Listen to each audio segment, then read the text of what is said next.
এখানে দেখতে দেখতে আমি যেটা দেখলাম, জাতীয় ঐকমত্য কমিশনকে আমার ধন্যবাদ না দিয়ে উপায় নেই।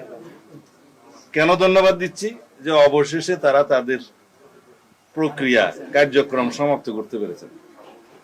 দ্বিতীয়বার ধন্যবাদ দিচ্ছি যে তারা জাতীয় ঐকমত্য প্রতিষ্ঠার বদলে জাতীয় অনৈক্য প্রতিষ্ঠার একটা প্রচেষ্টা গ্রহণ করেছে।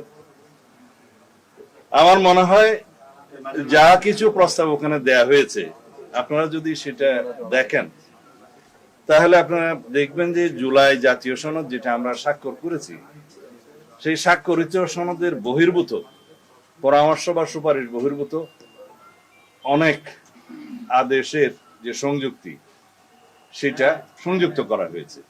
জুলাই জাতীয় সনদ 84টি দফা সম্ভবত, সেখানে বিভিন্ন দফায় আমাদের এবং বিভিন্ন দলের কিছু ভিন্ন মত আছে, নোট অফ ডিসেন্ট আছে, সেটা পরিষ্কারভাবে সেখানে উল্লেখ করা আছে যে এই সমস্ত নোট অফ ডিসেন্টের বিষয়গুলো রাজনৈতিক দলসমূহ যারা দিয়েছে তারা যদি নিজেদের নির্বাচনী ইশতেহারে উল্লেখপূর্বক ম্যান্ডেট প্রাপ্ত হয় তাহলে তারা সেইভাবে সেটা বাস্তবায়ন করতে পারবেন। সেটা এই প্রিন্টেড জাতীয় জুলাই সনদের যে বই এখানে আপনারা পাবেন, সমস্ত দফায় দফায় যেখানে যেখানে নোট অফ ডিসেন্ট আছে সেখানে আছে। অথচ বিস্ময়কর ভাবে আজকে যে সংযুক্তিগুলো দেয়া হলো সুপারিশমালার সাথে, সেখানে এই নোট অফ ডিসেন্টের কোনো উল্লেখ নাই। এবং গণভোট আয়োজনের ক্ষেত্রে তারা অবশ্য দুইটা অপশন রেখেই বলেছেন যে আগে অথবা পরে হতে পারে, সেটা সরকার বিবেচনা করবে, হয়তোবা রাজনৈতিক দলসমূহের সাথে আবার আলোচনা হতে পারে।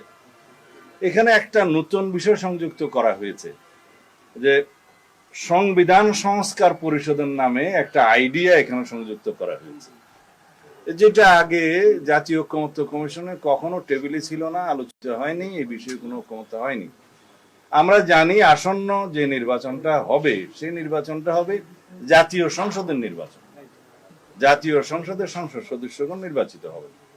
এখন সেই সংসদ সদস্যদেরকে যদি সংবিধান সংস্কার পরিষদের কার্যক্রম পরিচালনা করতে হয়, সেটা তো জাতীয় সংসদেই সিদ্ধান্ত নিতে হবে।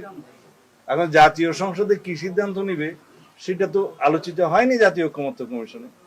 এবং এই বিষয়ের কোনো সুপারিশ বা এই বিষয়ে কোনো আলোচনা না হওয়ার পরেও এই সুপারিশ মালার মধ্যে হঠাৎ করে যে পরবর্তী জাতীয় সংসদ একই সাথে সংবিধান সংস্কার পরিষদ হিসেবে কাজ করবে, এই সিদ্ধান্তটা ওনারা আরোপ করতে পারেন না, চাপিয়ে দিতে পারেন।